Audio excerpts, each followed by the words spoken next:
नागपूरमध्ये संगणक परिचालक संघटनेच्या मोर्चामध्ये हिंसाचार झाला। मोर्चेकऱ्यांनी दगडफेक आणि पोलिसांना धक्काबुक्की केल्यामुळे काही काळ वातावरण तापलं होतं। आंदोलनकर्त्यांना पांगवण्यासाठी पोलिसांना लाठीचार्ज करावा लागला। यामध्ये 55 आंदोलक जखमी झाले। यामधल्या दोघांची प्रकृती चिंताजनक आहे। गेल्या 4 वर्षांपासून हे संगणक परिचालक कंत्राटी पद्धतीने काम करतात। कायमस्वरूपी त्यांना सेवेमध्ये घ्यावं आणि किमान वेतन हे 15,000 रुपये मिळावं या मागणीसाठी हे आंदोलन सुरू होतं। राज्यामध्ये एकूण 27,000 परिचालक आहेत। दरम्यान या लाठीमाराचे विधानसभेत सुद्धा पडसाद उमटलेत। लाठीचार्ज करणाऱ्या पोलिसांना जाब विचारून निलंबित करावं अशी मागणी विरोधी पक्षांनी केली आहे। जखमी झालेल्या आंदोलकांशी बातचीत केली आहे आमचे प्रतिनिधी अखिलेश हळवे यांनी।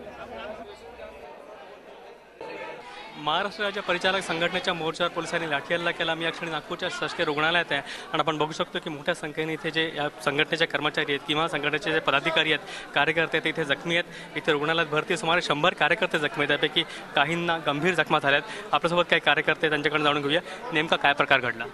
तर सर, आम्ही ग्रामपंचायतमध्ये गेल्या 5 वर्षापासून आम्ही काम करत आहे ऑनलाईन कंपनीमार्फत।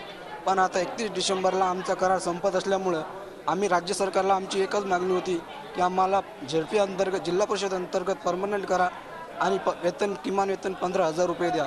या मागणीसाठी सर आम्ही कालपासून इथं ठाण मांडून होतो। पण सर या शासनानं आमचं कोणताच काही आजपर्यंत कोणताच निर्णय घेतला नाही। ही जी सकाळी घटना घडली त्याबद्दल सांगा, नेमकी कशी घटना घडली? सकाळी सर आम्ही फक्त नेमकं आम्ही सांगितलं होतं आम्हाला न्याय द्या, पण कोणताच एकही मंत्री आमच्यासमोर आला नाही आणि आम्हाला न्याय दिला नाही।